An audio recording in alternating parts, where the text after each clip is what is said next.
Hey, how's it going, guys, girls, ladies, and gentlemen, dogs, animals, whoever's gonna watch this video? How you guys doing? So, what we're doing and what we're bringing today to you guys, the topic is dynamic stretching, squat form, and push press machine. The reason why I think these topics are important is because a lot of people don't know the form for squats, or they go too heavy in squats.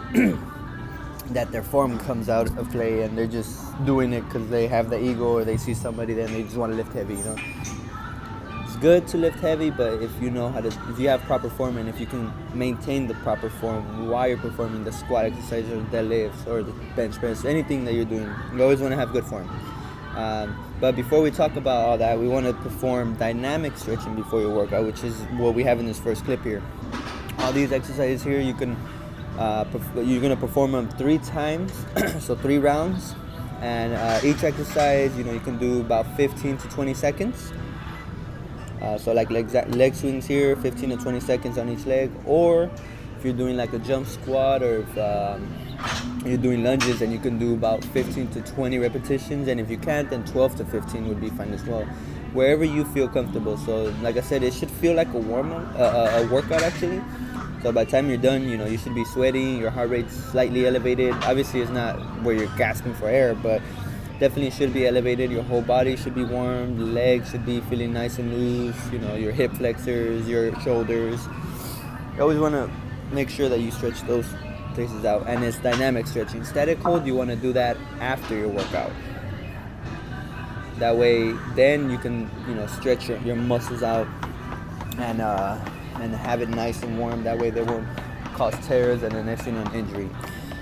So I'm going to emphasize a lot on stretching because I don't think a lot of people talk about it enough, and they don't put their routines. There is people that do, which is good, but for the majority part, it's just the workouts. Why am I not getting my muscle gains, or why am I not getting my weight loss goals, or because stretching does definitely have a big part into that. So by the time you're done stretching, like a good example is here.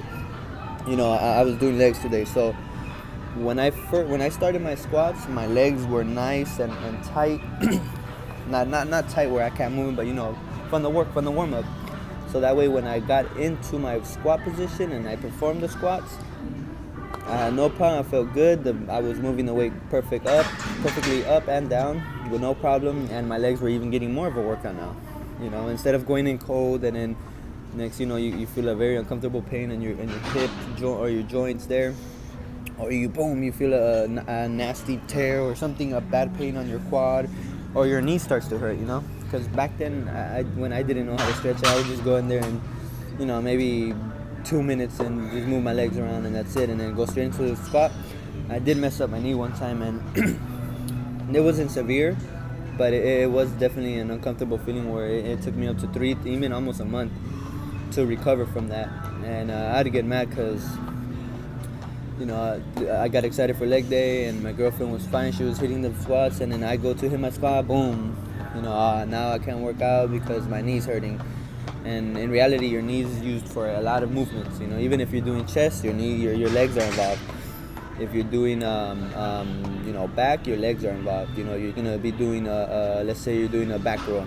Well, your legs are at a 45, and you're holding your whole body weight, so your legs should always get warm. Should be warm, I mean. So make sure you incorporate this and let me know how it works. If it works for you, if it didn't, if not, go on YouTube and type in dynamic stretching, or go on Google or any search engine, type in dynamic stretching and follow a routine there. As long as you guys are getting your dynamic stretching in before your workouts, you guys are perfectly fine. Now with squats,